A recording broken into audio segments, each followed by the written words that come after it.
à toutes et à tous, c'est Antoine, j'espère que vous allez bien. Bienvenue sur Samplon 98. Aujourd'hui, Melvin n'est pas là malheureusement, puisque je me trouve actuellement aux États-Unis, plus particulièrement dans l'Arizona. Alors autant vous dire que Melvin ne pourra pas venir. Excusez-moi, je n'ai pas de micro, il y a pas mal de vent, donc je vais essayer de parler bien fort. Vous l'avez vu dans le titre, aujourd'hui on va parler de voitures et d'Amérique. On va parler de comment conduire aux États-Unis, on va parler de la location de voitures et on va parler des voitures plus globalement, parce que si vous n'avez pas compris, cette chaîne c'est passionné aux automobiles. Alors déjà on se retrouve dans un panorama absolument sublime, hein. Actuellement on est à Page avec des décors comme ça un peu western, c'est magnifique, on n'est pas très loin des Grands Canyons, etc. Page est à côté de l'Antelope Canyon qui est absolument magnifique. Et aujourd'hui je suis avec un véhicule, alors désolé encore une fois pour le vent, qu'on connaît en France sous un autre nom, c'est un Nissan X-Trail, mais ici c'est nommé Rogue. Alors je vais en parler rapidement, je vais faire une présentation très brève parce qu'on en croise beaucoup en location, donc si jamais vous voulez en louer un, bah vous saurez à quoi vous attendre. Juste avant on a eu un autre véhicule, on a eu un Hyundai Tucson, je ne vous le conseille pas, c'est pas un très bon véhicule et on a eu en plus un problème dessus de frein, donc on a dû le changer pour ce Nissan Rogue. Alors Nissan Rogue, donc c'est un X-Trail, c'est un SUV en France qui est plutôt imposant mais qui en fait ici est relativement petit. On va faire un petit tour de parking après si j'en trouve un pour vous montrer un peu à quel point les véhicules américains sont démesurés. Donc ce Nissan Rogue, bon il a un style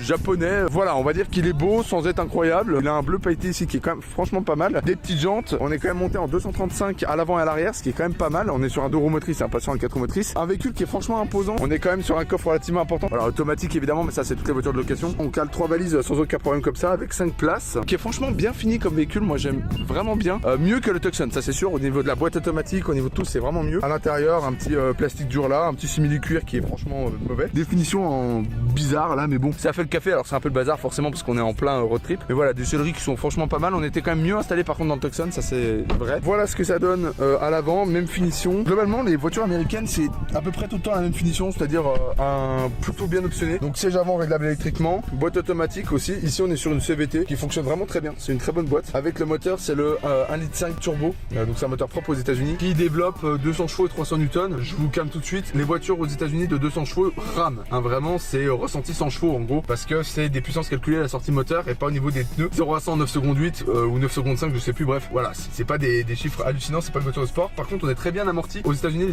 les amortis sont différents d'en Europe. Ils sont beaucoup plus souples parce que c'est des routes droites et qui sont pas forcément très plates, et en fait ça a tendance à vraiment rebondir. Alors autant en France ça serait un peu gerbotron, autant ici c'est vraiment parfait, on est très bien amorti. Climatisation, ça c'est dans tous les véhicules, on est obligé, parce que là le plus chaud qu'on ait fait pour l'instant c'est 53 degrés, donc s'il n'y a pas de clim on est mort. C'est de la clim bien énervée quoi, c'est à dire que c'est pas comme en Europe où elle met du temps à démarrer. Là vraiment en 30 secondes votre habitacle est frais. Sinon voilà, c'est un véhicule tout à fait classique avec Android Auto, Apple CarPlay, que j'apprécie beaucoup en tout cas comme véhicule à conduire. C'est un peu grand, mais comme je l'ai dit, aux États-Unis c'est pas spécialement grand, c'est même plutôt petit. Ça c'est pour le véhicule Nissan Rogue. Franchement si vous en avez un, vous allez voir, c'est un super véhicule, y a rien à dire, on en voit partout, c'est discret, c'est efficace, vraiment j'aime bien. Maintenant on va parler un peu plus des voitures américaines, parce que vous doutez bien qu'aux États-Unis c'est le pays de la bagnole, et c'est pas peu de le dire, c'est à dire qu'une voiture aux États-Unis c'est vraiment pratique à louer, c'est pas si cher, en tout cas c'est beaucoup moins cher qu'en France, c'est au moins moitié moins cher qu'en France, voilà pour vous dire. Souvent c'est kilométrage illimité, faut bien s'assurer d'avoir toutes les bonnes assurances, hein, parce que vous savez aux États-Unis si vous avez le moindre accident ça peut vous coûter vite très cher. Location de véhicule ça se fait très facilement, il n'y a pas de problème. Kilométrage illimité, ça faut s'en assurer parce que les distances ont vite fait d'être très grandes aux États-Unis. Globalement c'est à peu près tout ce qu'il y a à dire. On va aller trouver un petit parking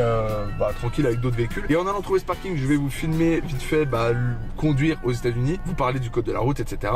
Enfin bref, il y a quelques trucs à dire, c'est parti. Donc, on est parti à bord de ce Nissan X-Trail Rogue, enfin bref, peu importe, vous l'appelez comme vous voulez. Alors, conduire aux États-Unis, honnêtement, ça se fait extrêmement facilement. Déjà, vous n'avez pas besoin d'un permis international, par exemple, le permis français suffit. Il y a peut-être un ou deux états, faut s'enseigner, mais bon, dans tous les états, normalement, c'est bon. Surtout, ça se fait très facilement, hein, une carte d'identité, etc., ça se fait très bien. Nous, on a loué là, actuellement chez Alamo, on a eu un problème, donc sur l'ancien Hyundai, écoutez, on n'a pas eu de problème, on a appelé, le jour même, on a eu un véhicule de location en remplacement, c'était celui-là rapidement, on n'a pas eu de problème. Ok, je suis obligé d'intervenir là et d'arrêter de laisser Antoine dire du bien d'Alamo. Actuellement, la deuxième voiture, donc le Nissan Rogue là, a un voyant moteur.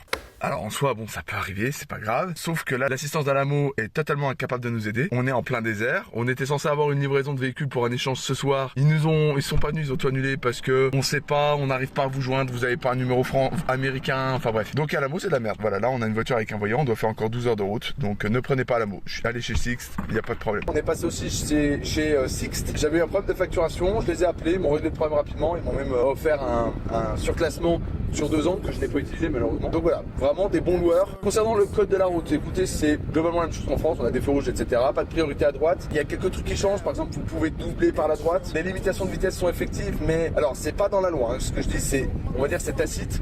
Si le flot de véhicule est au-dessus des limitations, globalement, vous pouvez vous permettre d'être au-dessus des limitations. On va dire que si vous tombez sur un policier qui est vraiment énervé et qui veut vous mettre une amende, bah vous pourrez rien dire, mais ça se fait pas. Normalement, on n'a pas eu de problème, en tout cas pour l'instant. Quoi dire d'autre? Honnêtement, c'est à peu près tout. Il n'y a pas grand chose qui change. Par contre, les voies d'autoroute ou même les voies dans les grosses villes type Las Vegas, etc. sont vraiment énormes. Donc ça, faut être calme quand on conduit. À part ça, les Américains conduisent franchement bien. Et on n'a pas croisé de fou de la route. On a fait au moins 2000 km là, je dirais à peu près. Et on n'a pas croisé de fou de la route ou quoi que ce soit. Les Américains ne collent pas, par exemple. Voilà, c'est très particulier. Le seul truc qui peut perturber, c'est qu'ils ont le klaxon très facile. Alors que c'est pas un klaxon énervé, c'est pas du tout comme en France on klaxonne quand on est énervé. Là c'est vraiment un klaxon presque pour dire bah je suis là, fais attention. À part ça, honnêtement il n'y a pas trop de problème, ça se fait très facilement. Maintenant parlons du parc automobile américain. Alors bon là sans doute que je vais en perdre certains parce que bah vous êtes ici peut-être voilà, savoir comment conduire. Je peux conclure ici, c'est pas bien compliqué, de toute façon la vidéo va pas être très longue, c'est pas trop l'intérêt. C'est un peu hors série, j'en profite parce que je suis en vacances. Voilà. Le parc automobile américain, pour un passionné comme moi, est franchement décevant. Sur la côte ouest, il est pas trop mal, alors sur la côte est, il n'y a rien de particulier. Il y a énormément de pick-up avec des grosses roues et ressorties. Enfin bon, quand on en croise, je sais pas, 300 ou 400 par jour. Pour ceux qui se demandent, 90% du tuning aux USA, c'est ça. C'est-à-dire mettre des énormes pneus, des suspensions rehaussées sur des 4x4 normaux. Alors moi j'adore, mais ça par contre ça résume l'entièreté du tuning américain quoi. C'est rare de trouver d'autres choses. Bon voilà, ça sort plus du lot. Il y a du tuning de très mauvais goût, ça existe vraiment souvent. Par contre, vous avez parfois des bonnes surprises. Par exemple, là tout à l'heure, on a eu tout un convoi de Ferrari avec des 812, des 12 cylindries, des SF90, des 458, 488. Enfin bref, voilà, vous avez quelques bonnes surprises. Il y a énormément de Camaro, énormément de Mustang, énormément de Corvette. Je trouve que sur la côte ouest, on est un peu mieux loti que sur la côte est. Par contre, 90% du parc automobile, ce sont des voitures japonaises sans âme. Ne vous attendez pas à des voitures tuning dans tous les coins de rue.